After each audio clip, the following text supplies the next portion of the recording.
Ir jūs tik tai pasižiūrėkite, kaip Alytus, Dzūkijos perlas, atrodo vakarinės saulės šviesoje.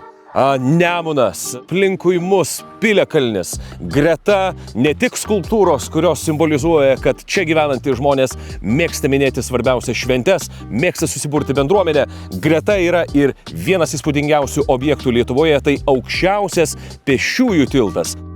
Ten, kur akys apriepia, net ir tokioje vietoje šiek tiek nuošaliau nuo miesto centro, bent jau dabar aš nematau nė vienos šiuklės, nematau nė vienos pakuotės, kuri kažkur mėtytųsi, nė vieno butelio. Žalia, gražu, vasariška ir be galo malonu svečiuotis šitame mieste. Šiandien laidoje matysite. Nu, žinokit, mes Lietuva atrodome labai gražiai. Tai kas geriau rūšiuoja, ar danai, ar lietuviai? Danai, šimtas. Tai gal alytiškiai geriau rūšiuoja? Ne, danai tikrai. O kodėl taip galvojat? Pakuotė. Aš fantazijos šaly. Na ką, susipažįstame su miestų infrastruktūromis. Už manęs vienas gražiausių matyti Alytaus fontanų. Labai populiari vieta. Iš karto už kelių žingsnių patenkame į sodo estradą. Ir jau akustika tai išduoda, kad vieta skirta koncertams labai populiari bendruomeniai, svečiams, kurie čia atvyksta. Ir pasižiūrėkit, kaip gamta gražiai bendradarbiauja su infrastruktūra. Medis, pušis auga šios estrados viduje ir puiku, tai parodo labai gerą žmogaus bendrystę su gamta. Ir štai kokiegi plotai atsiveria čia, kur gali tilpti matyti visas orkestras.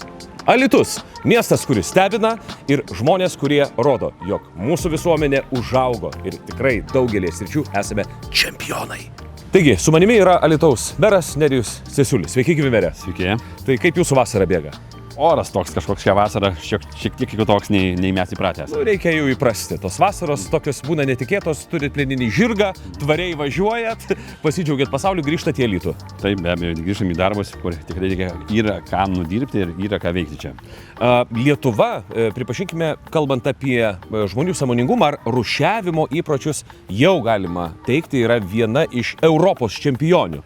Ar tenka tai pastebėti, kai judat aplinkui kitas šalis ir grįžtate į Lietuvą, tą patį Alytų? Nu, žinokit, mes Lietuva atrodome labai gražiai. Ir nušienauta, ir sutvarkyta, ir surinkta, ir neprišiukšlinta. Ten, kur tose šalyse, kur yra daug galbūt imigrantų, kurie atvykę iš tų šalių, kuriems yra normalu mesti viską į upę, kur mesti šalia, suvalgiai, padėti ir nueiti.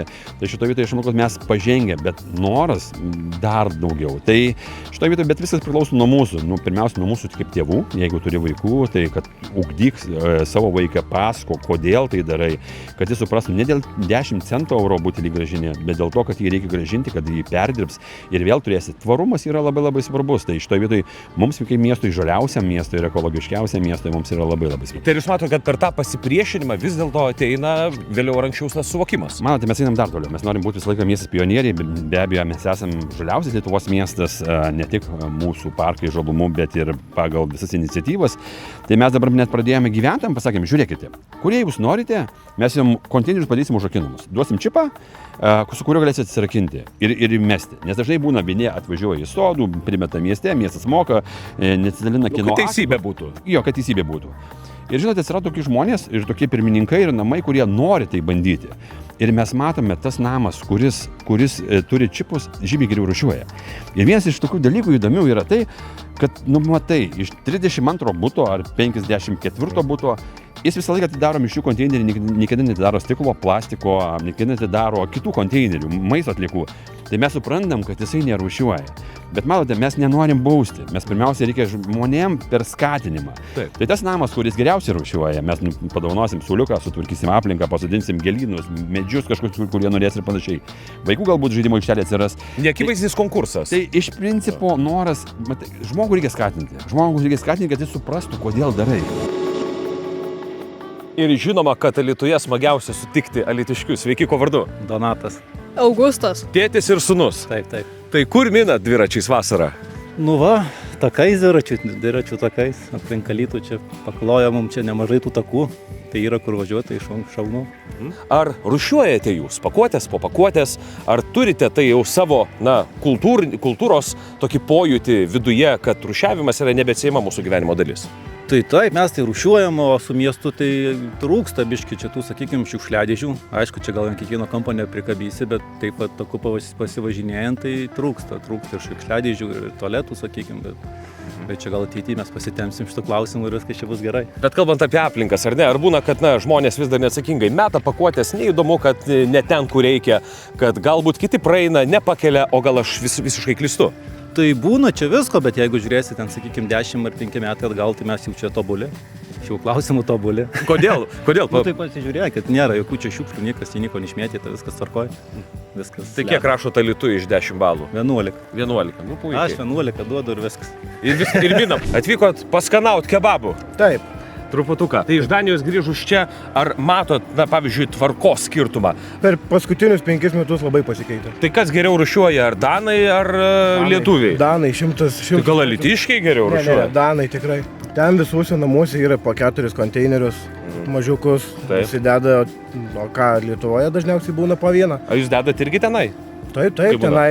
ten kitaip nieko ar nepadarysi, nes ten tiesiog neišveš tau konteinerio pagrindinio to, nes jeigu tavo popieriaus konteinerį bus plastikas ar ten panašiai, tau tiesiog neišveš. Biškis pasistengia parūšiuoti. Nu gerai, valgot kebabą dabar, ne, va suviniojo į foliją. Taip. Va dar maišiuką davė. Taip. Nu ir ką, ir dabar va reikia rūšiuoti pakuotės, bet ne medžiagas, ar ne, mes rūšiuojam? Žinai. Taip. Tai kur dėsit visą tai?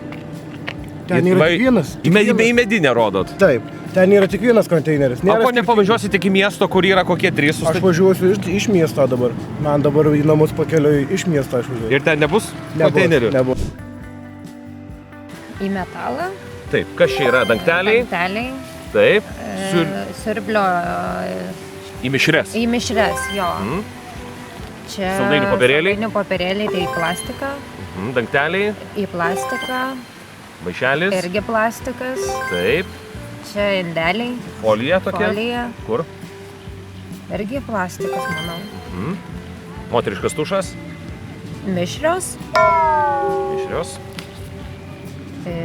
Skardinė. Skardinė, tai metalas. Su du žiekiniai.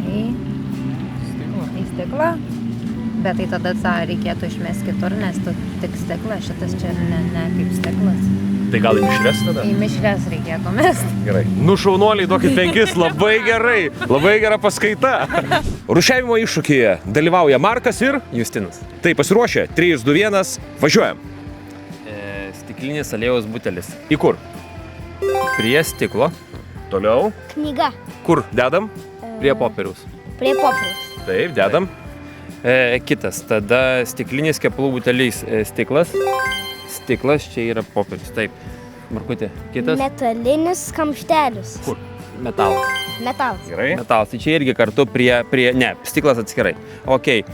Tualetinis popierius. Žinau, kad negalima dėti prie popieriaus. Čia bus buitinės gal. Stop. Viskas. Jie vaikus išleidom į stovyklą, tai išeinam pasidžiaugti romantiškai, gerai, žinokit, vasarojam. Pakuotė po pakuotė. Oi, kaip gerai. Duokit 5. Va, matot, atrodo nieko nereiškiantys žodžiai, bet jie labai labai svarbus. Ar žinot kodėl? Taip, žinau, pakuotės turi keliauti ratu, būti daugkartinio naudojimo. Ir kaip tik šiandien seminarą klausiau apie pakuočių reglamentą naująjį, tai labai šiandieną pakuočių diena lyg tyčia. Geras. Ar jaučiat, kad jūsų miestas galėtų būti rūšiavimo čempionas? Nu, lyginant su Vilnium, tai tikrai geriau sekasi, nes 10 metų Vilniuje gyvenom, tai, pavyzdžiui, centre daugiabutis neturėjo rūšiavimo konteinerių. Ir žinot, noriu pasidalinti jausmu, kuris susiformavo būnant Alytuje, kad jeigu žmogus nori gerai pailsėti, atsipalaiduoti, tiesiog pasėdėti, pabūti su savimi ir pagalvoti apie bet ką, kas suteikia daugiau geros emocijos, nereikia kažkur ieškoti bilietų ir skubėti į užsienį. Viską turime čia, savo gražioje, patikimoje, tvarioje ir tvarkingoje Lietuvoje. Na, mūsų kelionė tęsiasi toliau ir susitiksime jau kitame mieste. Taigi pakuotė po pakuotės, tvari Lietuva ir mes visi kartu tikrai išpakuosime Lietuvą su gražiausiamis jos spalvomis. Šios laidos, bičiuliai, tai kvietimas nominuoti tikrus gamtos čempionus. Todėl online kviečiame siūlyti tavo miesto, tavo bendruomenės iniciatyvas projektui Tvari Lietuva specialioje Delfi platformoje. Kad rastume aktyviausius aplinkos sergėtojus, gyvas legendas ar daugiametės rūšiavimo, miškų tvarkymo ar kitas Lietuvos istorijas. Tad būtinai aplikuok, siūlyk savo miesto šauniausius, nepamiršk balsuoti ir dar šį rudenį būtinai apdovanosime.